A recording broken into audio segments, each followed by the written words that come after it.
They call me the villain who ruined my own son's engagement. Funny thing is, I wish they were right because then at least it would have been worth it. When you watch your child walk straight into heartbreak and no one listens, there's a special kind of helplessness that rots your insides. And when the fallout comes true, the very person you hope to protect turns around and says, "Dad, why didn't you stop me harder?" Well, that's the kind of wound you carry to your grave. I guess I should start with what actually happened. My son Adam is 25. Bright kid, kind heart, but blind as a bat when it comes to love. Last year he brought home Melissa, his college girlfriend, now fiancée, from the first handshake, something in me twisted. Her smile felt like it was painted on. The way she spoke felt practiced, measured, as though every word was weighed for effect. My wife Hannah thought I was paranoid. "She's just nervous," she whispered, squeezing my hand under the table. And maybe she was right, I told myself. But then little things started to pile up. Melissa never asked about Adam's work. Even though he just landed his dream job, she seemed more interested in talking about vacations, gifts, and Adam's inheritance. Once, when she thought no one was listening, I heard her complain to a friend on the phone that Adam was too soft and needed to man up. The worst moment, though, was a Sunday lunch. Adam had excused himself to take a work call, and I tried to make small talk with Melissa. Out of nowhere, she asked if Adam's trust fund had kicked in yet. The way she said it made my stomach drop. I told Hannah that night. She rolled over in bed, sighed, and whispered, "Stop looking for reasons to dislike her." I wish she'd been right. Weeks turned into months, and the engagement party was coming up. I stayed silent as long as I could stand, but eventually, the guilt of doing nothing outweighed the fear of being hated. One night, after Adam and I had a few beers, I told him what I'd seen and heard. I begged him to slow things down, to get to know her better, maybe even consider premarital counseling. He exploded, said I was jealous, that I couldn't stand to see him happy. The words cut deeper than I expected. That night, he packed a bag and stayed at Melissa's apartment. For weeks, Hannah barely spoke to me. She blamed me for planting poison in Adam's mind. The house felt colder than I'd ever known. Then the twist no one saw coming. Melissa dumped him. She claimed she needed space. But the truth came out soon enough. She'd been seeing someone else behind Adam's back. And when that came to light, Adam called me, voice shaking, asking if we could talk. I thought it would be a moment of reconciliation. I'd imagined him saying, "Dad, I'm sorry. You were right." But what he actually said broke my heart in a way I didn't see coming. He sat across from me at the kitchen table, looking 10 years older than the last time I saw him. His eyes were swollen from crying. His hands trembled around his coffee mug. "You should have tried harder," he whispered. "Why did you stop at just warning me? Why didn't you do something to stop the wedding?" I was speechless. All the anger he'd thrown at me before had twisted into regret, and somehow, that regret circled right back to me. I tried to explain that he was an adult, that if I'd pushed any harder, he would have cut me out completely. But Adam just shook his head, staring at the table like it held all the answers.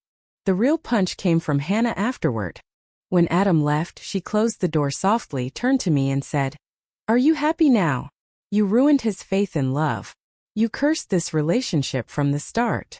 The words felt like a slap. I thought she'd finally see I was right. Instead, she blamed me for the fallout, saying I'd manifested it by speaking it into existence. Now our home feels like a war zone of silent dinners and sleepless nights. Adam barely visits. When he does, it's tense, as though we're all afraid to bring up her name. I lie awake at night replaying every choice. The warning, the timing, the words I used. Was it truly my fault? Should I have been louder? Or was it better to say nothing and let him learn the hard way? In the middle of this mess, a surprising voice reached out to me. Melissa's older sister, Grace. She'd always kept her distance, but she called me one evening, almost in tears. "I wanted to tell you this sooner," she said.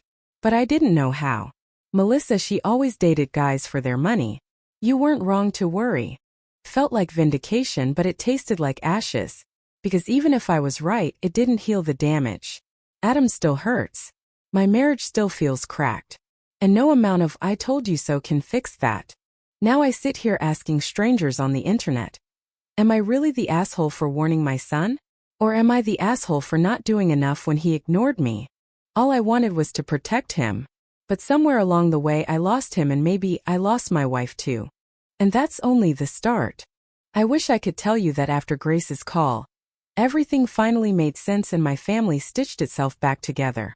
But that would be a lie.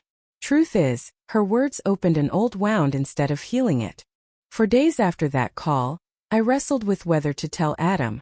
Part of me thought he deserved the truth, straight from someone else's mouth, so he'd see I hadn't been acting out of spite. But another part of Meme, the part that still remembered him as a wide-eyed kid afraid of thunderstorms, wanted to protect him from more hurt. In the end, it wasn't up to me. Grace decided to come over herself. It was a cold Saturday morning, and I was out in the yard trying to busy my hands with pointless chores, sweeping fallen leaves that kept coming back. Hannah opened the door and called my name, her voice strangely neutral. When I came in, Grace stood there, her hands twisting the strap of her purse. "I thought you should know," she began, her voice shaking slightly. "Adam wasn't home yet, but he'd said he'd come by later. I'm going to tell Adam everything." I nodded. "He deserves to hear it," I managed to say, even though my stomach felt like it was full of broken glass. Hannah looked at me, eyes flashing with something between anger and fear. "What good will that do now?" she asked Grace, her voice cold. "He needs to know he wasn't loved for the right reasons," Grace said softly. "He needs to know his father wasn't just trying to sabotage him." Hannah didn't reply. She just walked out of the room, the way someone leaves when they know they can't stop a storm. When Adam arrived later that afternoon, you could feel the air tighten. Grace asked if they could talk alone, so I stepped outside, pacing by the window, unable to keep still. I saw them through the glass. Adam sitting stiffly on the couch, Grace leaning forward, speaking slowly, carefully. At one point, Adam's shoulders slumped. His face went pale. He rubbed his eyes like someone trying to erase what they just heard. I don't know what I expected after that conversation, maybe gratitude, maybe relief, or at least closure. But life rarely hands you neat endings. Adam came out to the porch where I stood. His face was blank, exhausted, older than a man of 25 should look. "So you really did see it," he said. His voice was hoarse, like he'd been screaming or crying. "I did," I admitted. "And I tried to warn you, but—" "I know." He cut me off, his voice breaking. "I know you tried. But why didn't you tell me how bad it really was?" I opened my mouth, but the words caught in my throat. The truth was, I hadn't known exactly how bad Melissa could be. And even if I had, I didn't know if Adam would have listened. "I thought you'd hate me," I whispered. "I did," he said quietly. "For a while. And maybe part of me still does. But now I hate myself more." He sank onto the porch steps, burying his face in his hands. I sat beside him, feeling useless. Fathers are supposed to fix things, and all I'd done was break them further. "I loved her, Dad," he said, voice muffled. "Even if she didn't love me the same way. I still wanted to believe." There it was, the raw, ugly truth. Sometimes, love isn't blind, it's willfully ignorant.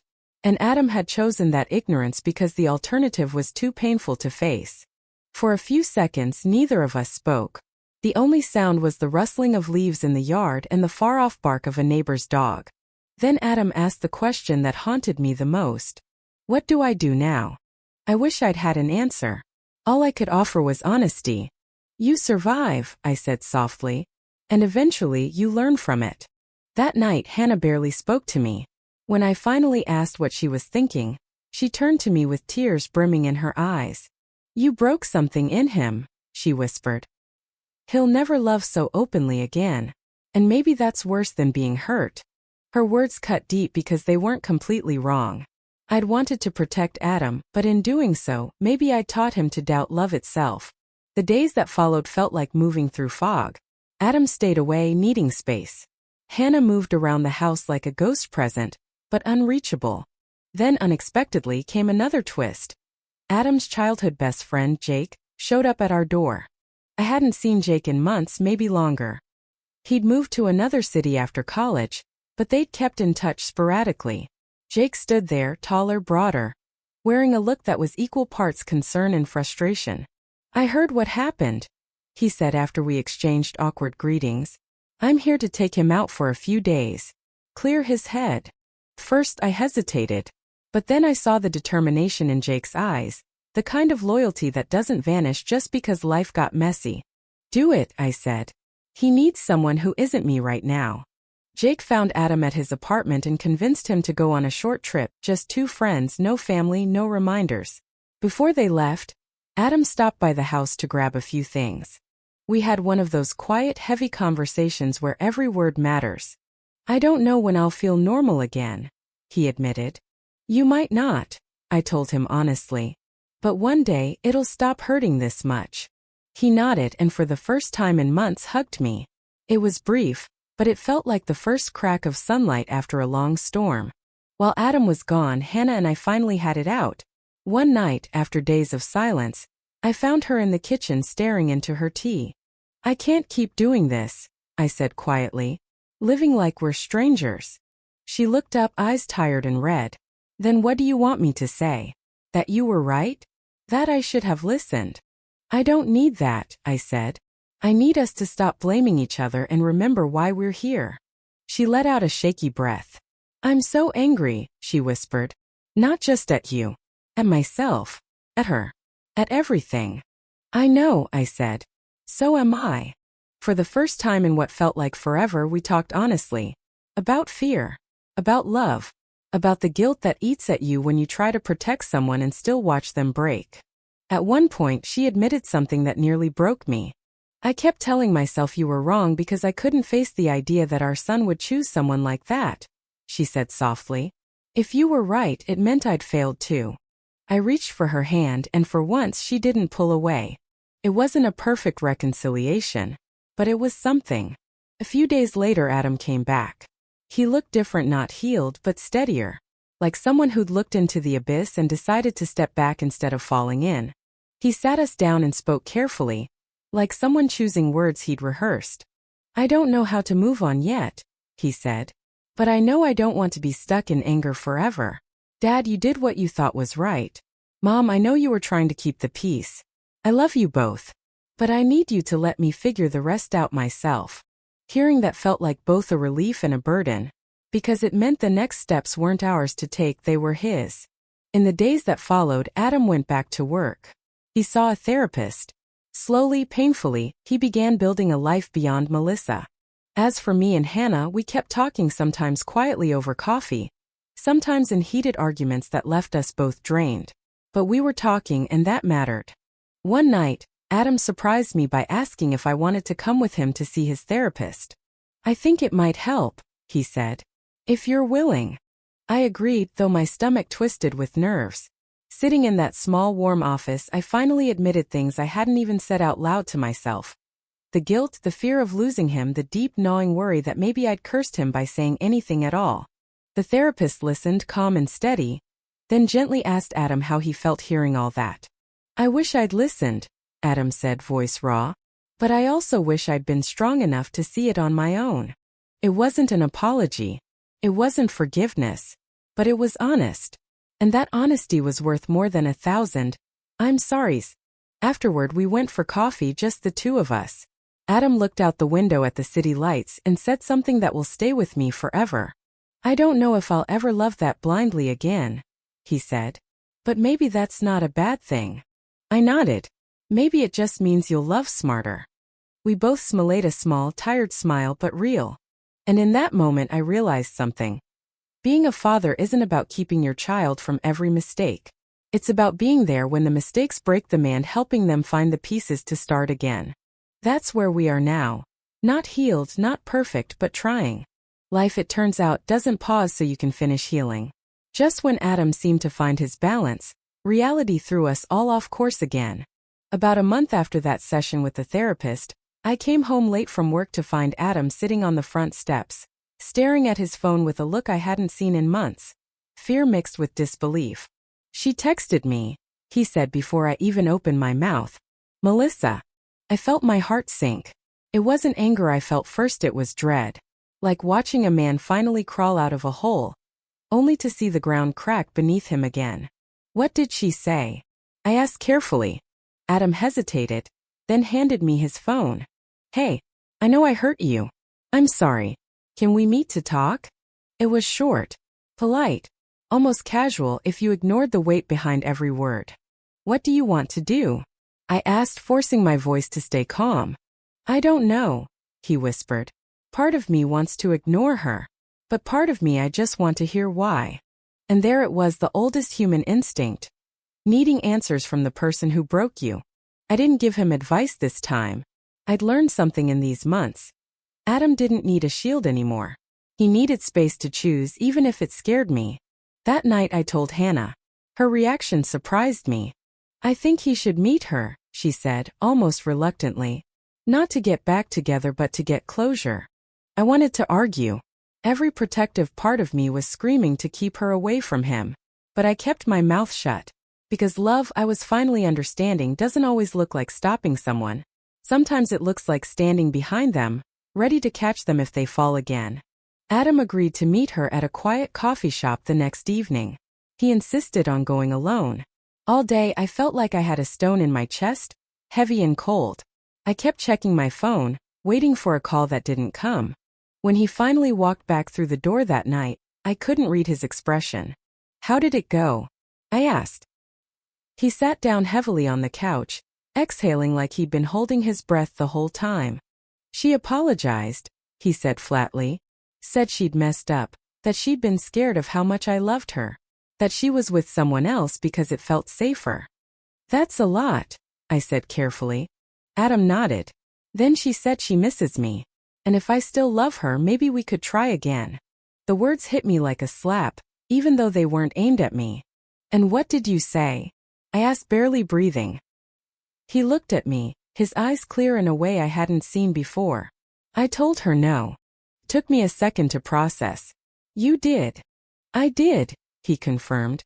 "I told her she'd already taught me enough about love, and about myself, and that I deserved better." Pride and sadness tangled in my chest. Pride that he'd stood up for himself. Sadness that it had come to this at all. "Are you okay?" I asked. "I think so," he said softly. It hurt saying it. But after I walked out I felt lighter. That night, Hannah hugged Adam longer than she had in months. And when he went to bed, she turned to me with tears in her eyes. "You were right," she whispered. "But you were also wrong." "I know," I whispered back.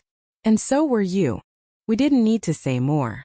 For the first time it felt like we were finally on the same side again. Days turned into weeks, and Adam started to change, not in big dramatic ways, but quietly, like spring creeping back after winter. He reconnected with friends he'd pushed away. He went back to his therapist. He even signed up for a photography class, something he'd talked about for years but never dared to do. One evening he showed us his first photos. Simple shots of the park, strangers on benches, sunlight breaking through trees. But they had something raw and honest in them, like Adam himself. Watching him made me think about my own life. About how much I'd built my world around protecting him, so much that I'd forgotten parts of myself. One Saturday morning, I dusted off my old guitar, an instrument I hadn't touched in years. Adam found me in the living room, struggling to tune it. "I didn't know you still played," he said, surprised. "I used to," I admitted. "Stopped after, well, life happened." "Play something," he encouraged. My fingers stumbled over the strings at first, the notes awkward and rusty.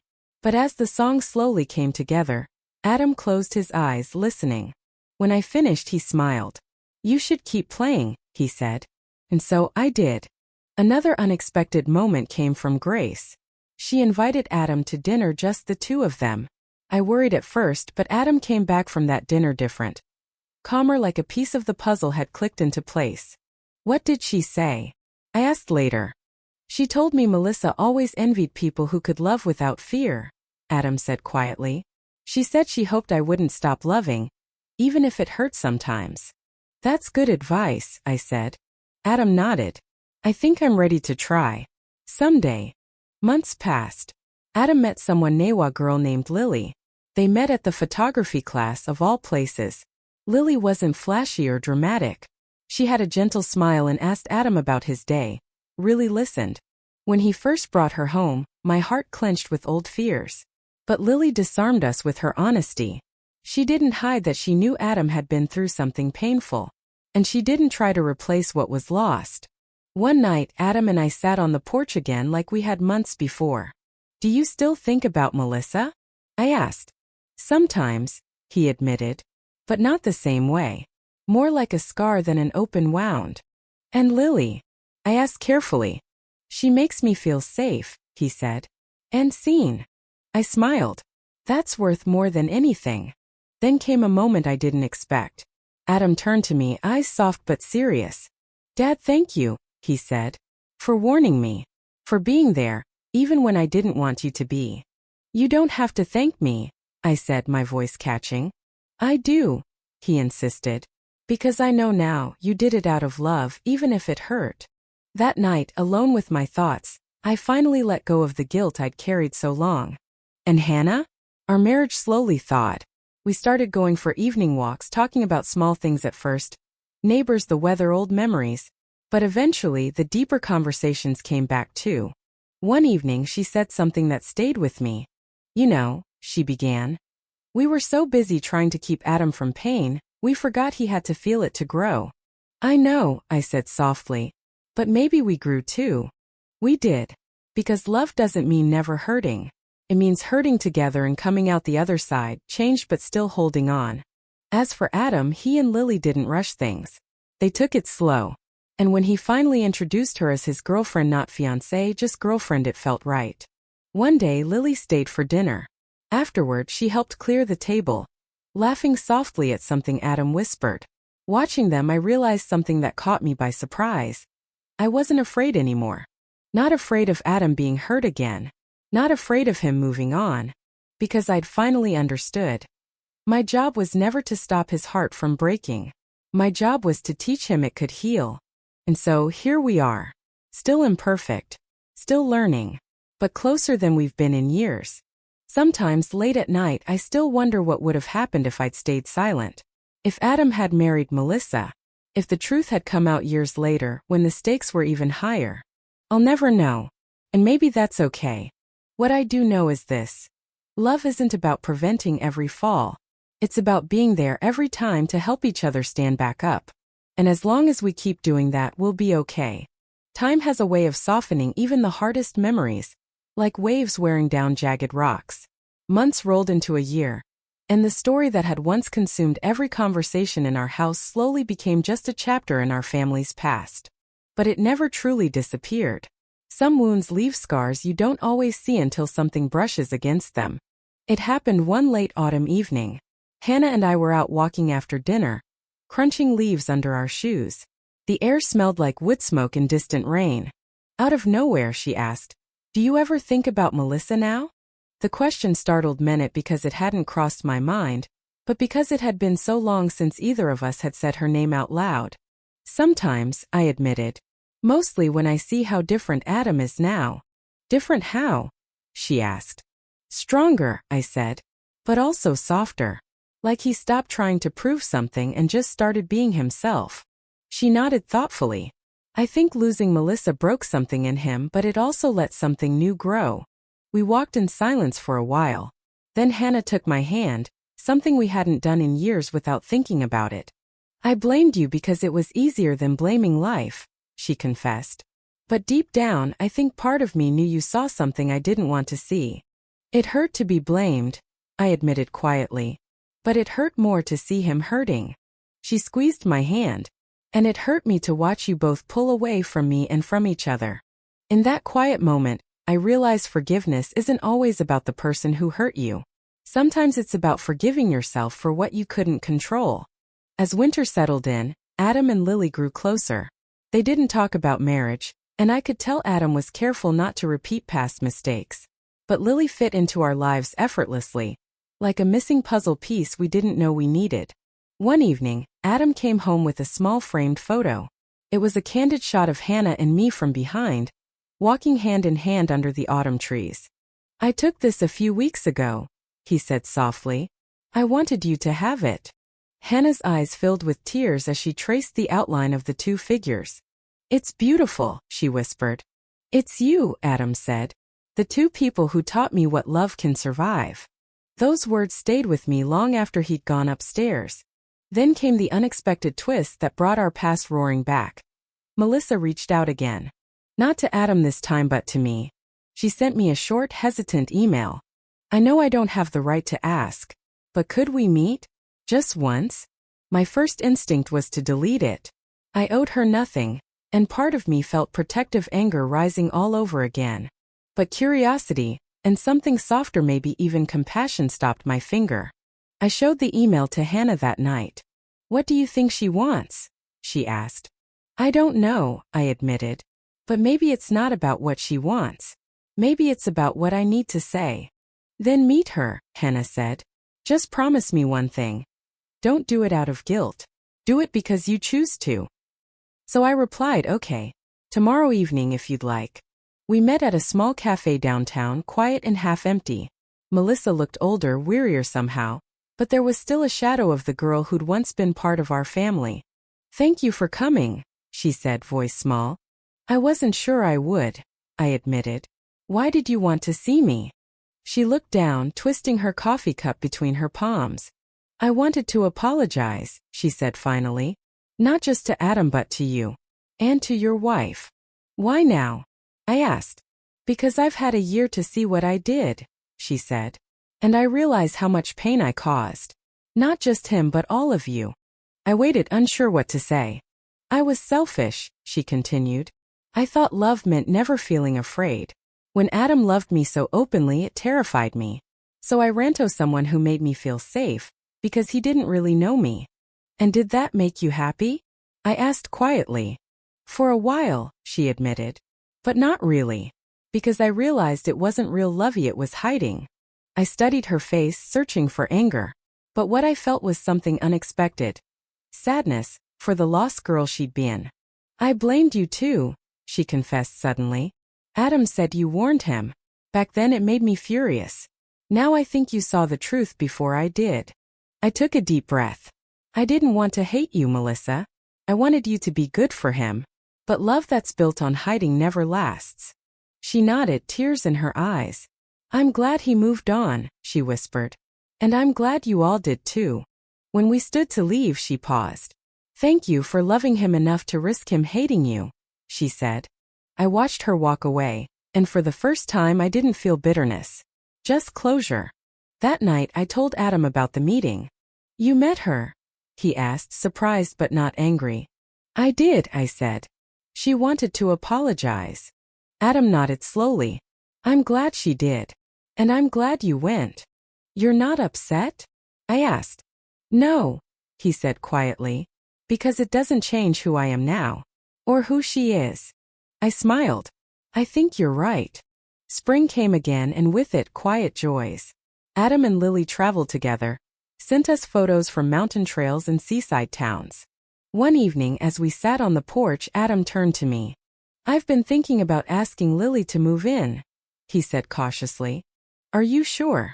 I asked. I am, he said. It's not about proving anything this time. It just feels right. And so Lily moved in. And life settled into a new, gentler rhythm. A year after the fallout, we decided to have a small family dinner. Adam, Lily, Hannah, and me. Over roasted chicken and soft music, Lily raised her glass. To family, she said. The one we're born into and the one we choose. Adam caught my eye across the table, and in that look I saw everything we'd survived. Anger, regret, forgiveness, and love. After dinner, Adam and I sat outside just like we had so many times before. Do you still think about what happened? He asked softly. Sometimes, I admitted. But not the same way. It feels like a story that belongs to who we were, not who we are now. Me too, Adam said. I used to wish it never happened. Now I think I needed it to become who I am. And who's that? I asked. Someone who knows love isn't about being perfect, he said. It's about being brave enough to try again. Looking back, I realized the story wasn't just about Adam and Melissa. It was about all of us. How fear can look like love, how control can look like protection, and how letting go can be the hardest but most loving thing of all. Hannah and I still have scars too, but they remind us how far we've come. And Adam? He's not the same boy I once tried so desperately to protect. He's a man now. Wiser, softer, stronger, and still brave enough to keep his heart open. If you asked me today, Was I the asshole? I'd say maybe a little. But also, maybe being an asshole saved us. Because sometimes love isn't gentle. Sometimes it's loud, messy, and unwelcome. But it's still love. And in the end, it was love that helped us heal. So NOI wouldn't change what I did. Because it brought us here. Together, imperfect and still learning. And that, I think, is worth everything.